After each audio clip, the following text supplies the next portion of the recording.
Welcome, everybody, back to Healing You. This is episode 11 on our journey today, and I would love for you to meet my new lovely co-host, Vanessa Harris. Vanessa, can you share a little bit about yourself so that people get to know you?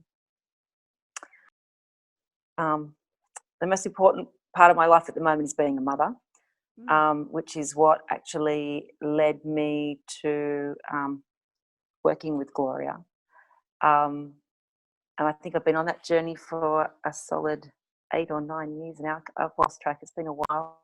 Yeah. Um, and I was drawn to working with you around communicating more openly and caring, in a caring way with my children, which has always been the focus. And it's also helped me in my work as a human resource manager and a speech pathologist communicate openly and with care and with freedom. So it's been a real privilege, and I'm really excited to be here and talk about that journey and share some of the things that I've learned with you to other people, because I get asked a lot about where I develop these skills and how I know these things and how I'm able to communicate in this way or be present in that way. And I find myself talking about you a lot. So I'm really excited to be able to share you with as many people as possible. Oh, lovely. So when I'm loving hearing this, and I'm wondering as you kind of reflect back over these years, what do you notice is the biggest difference for you after you've been on this journey for 8 or 9 years? I think it's my ability to be able to connect with people at a heart level without judgment, I guess, and not react, and be open to their experience. So I think the most profound moment was when my daughter was very young and I was frustrated, and you had set us some homework, which was very simple, and it was about looking at your child, and when they do something you don't enjoy, being genuinely curious about what need they were trying to meet. And that was it, my whole world shifted, and the way I related to people and the way that I occurred from the feedback that I was receiving from others. Yeah, so I'd say that's probably the most. So curiosity really became a really close companion for you and really helped you to begin to see with curiosity what might be underneath either the voice or the behavior, the action, so that it could Yeah, keep your heart open. yes, and that started with looking at others that way, but then also for myself. So when I was doing and reacting in ways that I didn't enjoy or that I didn't really want to do, I could look at myself with the same compassion and say, what's going on for me that I'm responding that way, or what need is underlying, or what am I experiencing? And I think that's probably where most of the healing has come, is when I'm turning that lens inward, with the accompaniment and guidance and warmth, which then allows me to show up in a whole different way to all the people around me. Yeah, so if I may reflect back, what I'm hearing is on this journey, as you've been accompanied with warmth and with curiosity and care, that it's allowed you to begin to see yourself with new eyes, to be even able to recognize the different layers of your own sense of self, all of the different aspects of you that has created the you that is here today, visiting with me. Yes, yeah, and yeah. So understand those layers, but it's more than just understanding. It's not just seeing myself and understanding myself. It's also there's the opportunity to release those automatic patterns that aren't really part of me. Yeah, that's, I think, probably being one of the most powerful things. So just really developing this sense of freedom, because I'm able to actually be me authentically. It's just, yeah. Yeah, without judgment. The self judgments can also be some of the most harsh judgments we ever receive. Um, and so, as you are really getting to know yourself on your healing journey, I'm hearing that it frees you up to really step into your authentic self. Is that it? Am I catching you? Yes, yes, yes, and definitely without judgment. Um, Although I do a lot of judging, and you do a lot of translating about judging, which is then makes me go, oh yeah.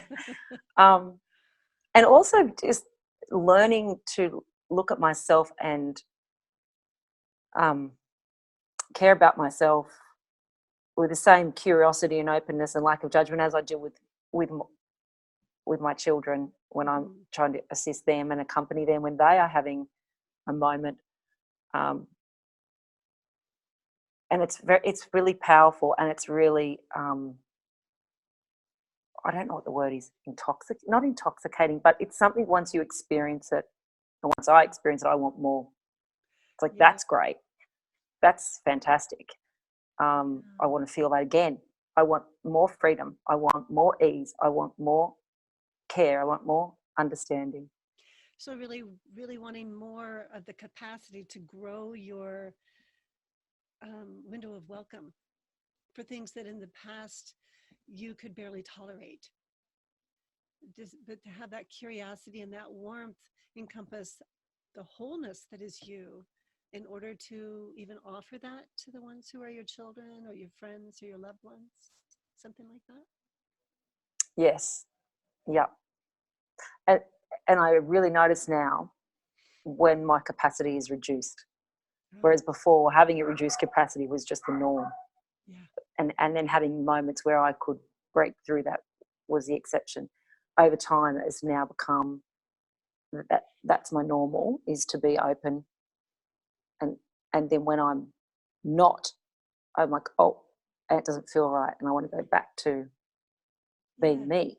Hmm. Yeah. And so I'm wondering, how do you do that when you've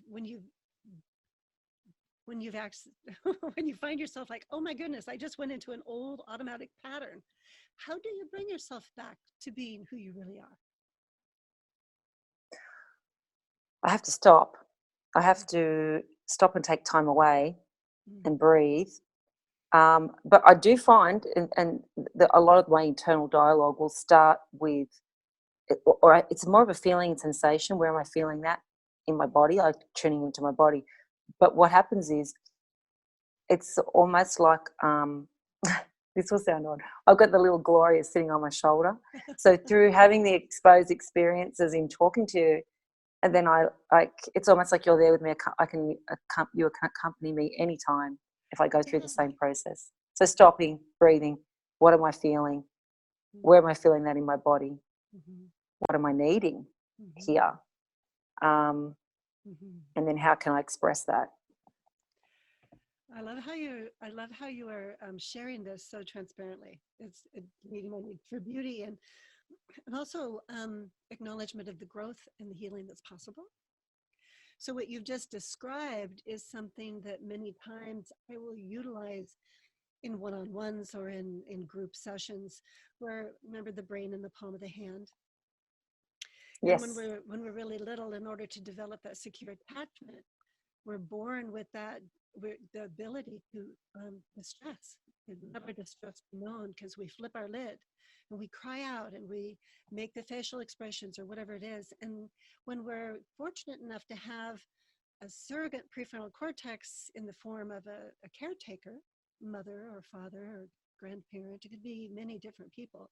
But when they hear the distress and they respond by coming and soothing us, we're seen and we're heard and we're soothed, no matter how often, and we have that repeatedly. What we actually do develop is that internalized um, other. So, like with a young child, they would have that internalized mommy or daddy or Grammy or whoever it is that is with them and that accompanies them as they move through their life. And they know they're not alone. They know that that they do matter and that they will be found and they will be soothed. Mm. But we need to have that co-regulation as a human being in order to ever have the capacity to have it carried around within us. So what you are so beautifully sharing is the pathway of healing you for that secure attachment to always be with you wherever you go. And I'm wondering, how is that for you to hear? Does that capture your experience with it? Yes, it does. And what I hear there too is it's not just capturing my experience, it's what my children have described to me. And they will notice when other children, with shock and and probably a bit of judgment, that parent isn't letting that child cry. And they also pull me up if I'm in a mode where I'm not nurturing or being present for them. Oh, right, so today I'm allowed to have my feelings. It's kind of like, what's going on? Yeah. But it definitely resonates what you're describing. And people ask me sometimes, how do you know how to communicate, or how do you know the words to use, or why do you always find the right things to say? And I try and explain to them that empathy isn't something that you can learn in a book. It's not that I've read it. It's something that I've experienced over and over and over. And because I've experienced that, I can then give that to others. Yeah, so you embody it. It is a part of who you are, and so again, I just want to acknowledge the beauty of your expression, and I'm so honored and grateful to be able to have you on this journey here in the show for other people to get um, to hear this. And let me see if I can come back, slow myself down, and remember what I was going to say, because I got really excited about that. But what it is that you're describing is that capacity to pay it forward, if you will.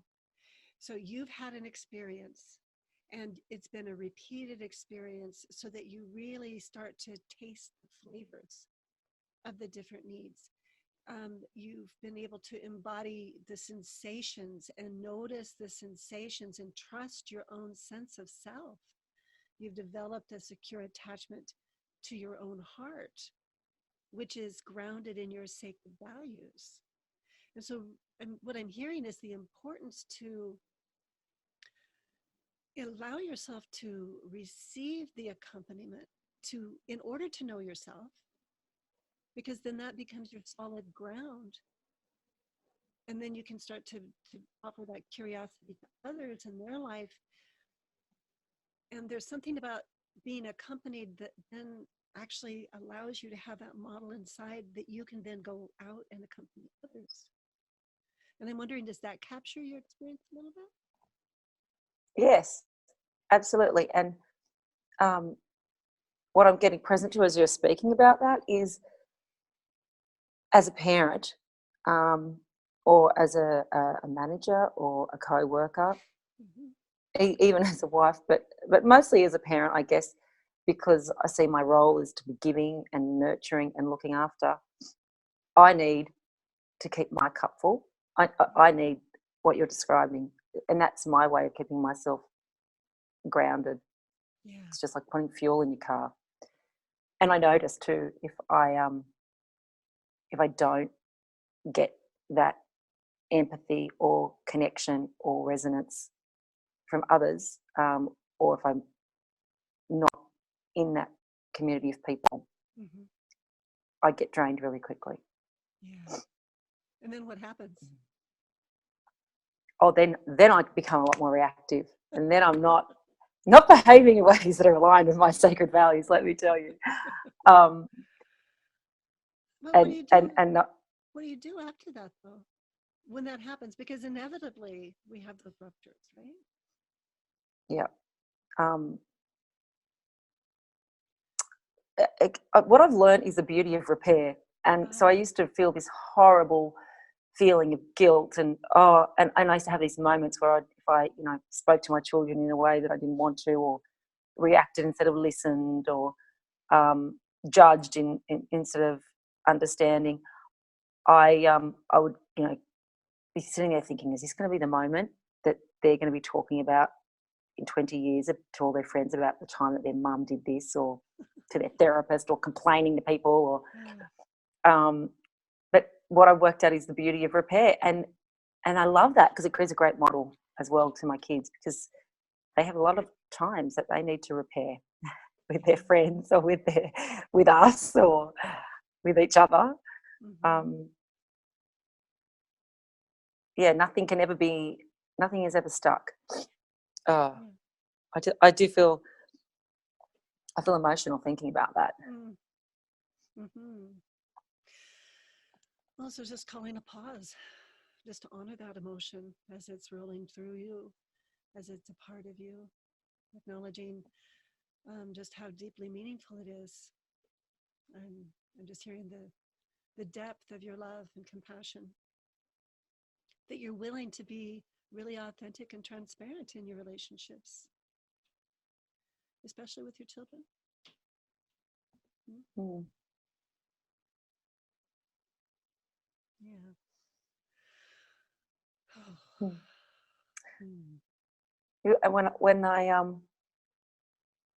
When I get present to that power, like that healing, it's that healing power of genuine love.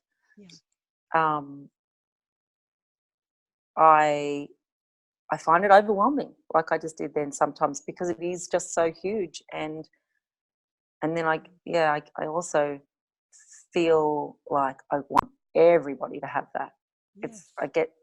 I really get, and then I start to get a little bit overwhelmed with when I start noticing where it is not, or who has not. I'll notice every child in my pathway that needs extra nurturing or love or care, or how would their journey have looked differently if they had this available to them? How would that person operate if they had that available to them in their life now? I know how much it would swing for them. So I actually can sometimes get a little sad, actually. Yeah. So just really acknowledging the culture, and acknowledging that it's not as common as you would enjoy it to be, for there to be loving kindness and presence and warmth and care for everyone. Yeah. Especially in certain environments, like certain work environments and school. I find school is a place that learning environments. Yeah. Where you actually need to be safe in order to learn, where you need that feeling of safety and security, or you're raising. So the one place that is needed for things to feel safe and secure and comfortable, and is often the place where people are struggling. Yeah. So, and being in a capacity of teaching, I'm really aware of that, I guess.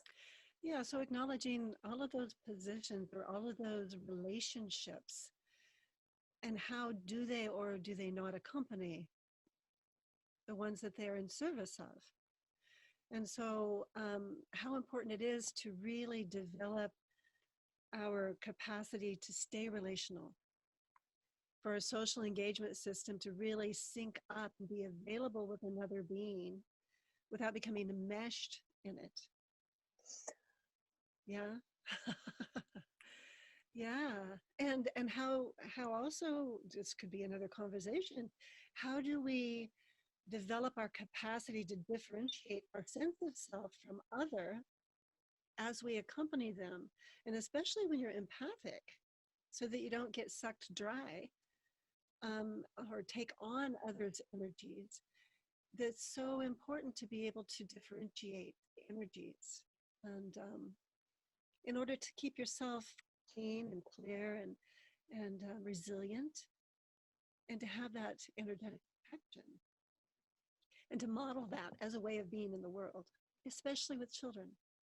Yeah. And I'm wondering if that resonates with you. Yes, yeah, very much so. And especially, I feel like it just comes back around in that loop to the self empathy and the self care. And the more that you look after yourself, the more that you can then give. Yeah, and the importance of that. I think I lit up when you said enmeshment. So being there to resonate with another being, but without enmeshment, which then crosses boundaries, and doing it in a really healthy way, because then you don't get drained and exhausted. Yeah. And a key part, as you were saying earlier, is maintaining your capacity to attend to self-care. That it's really a vital need to really honor your sense of self and all of the needs that arise within you, and to slow down and to take the time you need to replenish yourself. And instead of just like pushing on and just getting it done, that it's actually more in alignment with showing up in the way that you would most enjoy by actually slowing down. It creates more time. It creates more connections. Is there more you'd like to say about that? I'm going to be transparent and say that I missed little pieces of what you were saying, which I found really frustrating because I was receiving a call that I thought that I had silenced my calls, and it's very pertinent to what we were talking about, because we're talking about those boundaries and energy. And my kids are calling me incessantly. And I'm like, go, I'm trying to delete it. So I missed pieces of that. Well, thank you for sharing that. What are the pieces that you did catch? And then I'll just kind of fill it in a little bit. And I'm wondering also, are you feeling at peace about, or are you really feeling like maybe it's time to just kind of wrap this up so you can check in and see what you're needing? Yeah, so that in itself is one of those moments where I'm looking at thinking, if I, part of this for me is this is actually a nurturing experience for me, and sharing and being connected with you, and do I quickly disengage and then go off and see what's going on? And it may be an emergency, or it could just be I've got this burning question that's burning for me, but really could have waited 2 hours. So I think I'll just sit with it, and I think another 10 minutes won't be the end of the world. So what I love is how you just modeled self-care. You slowed down, you were willing to check in with yourself and check in with your heart and with your understanding of the ones who are your children. And just like how do you weigh that out? You modeled that. And also acknowledging that this is something that is really life-serving for you, and something that's really nurturing for you, and that you're really choosing to anchor your trust. I'm wondering if it's something a little greater than yourself, and trust that everything will be all right, however it unfolds. Yes. Yeah. Yes. I don't have to be the be all and end all and the everything. And even if I tried to be, I'd do a really lousy job of it.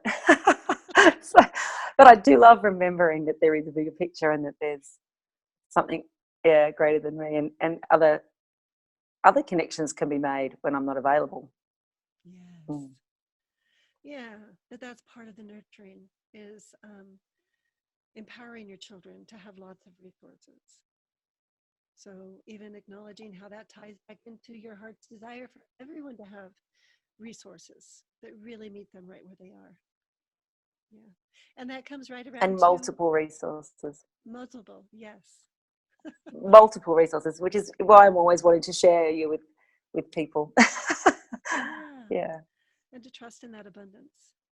And that brings us right around to why we even have the show, and why you were excited to even participate in continuing more episodes for the Healing You Journey. And that is to become a resource, to be able to share transparently from your own experience, or to explore different common human problems, right? To begin to discover what it might look like to get to the other side of that problem, to where possibility emerges, and how key empathy is to enhance that. Absolutely. And I feel like it's a balance as well. I'm always reticent to use social media or the internet. I often feel like it's just polluting um, my children's brains with just so much garbage. And the thought of having a really valuable resource out there to balance some of the junk that's available, I really feel inspired by that, and I'm really excited. Yeah. Yeah. Well, thank you, Vanessa. So, just to speak to our viewers, if any of this is really resonating with you, or lighting you up in any way, I would invite you to reach out to me at www.healingyouShow.com. And on my website, there's a place where you can actually click and you can schedule a free 30-minute consultation to explore your healing you journey and what might best suit you. Or for me to even make some suggestions for the resources that are out there available. Thank you, Vanessa. It's been a Thank you. beautiful first episode together, and I'm looking forward to the next one. Thank you for having me along.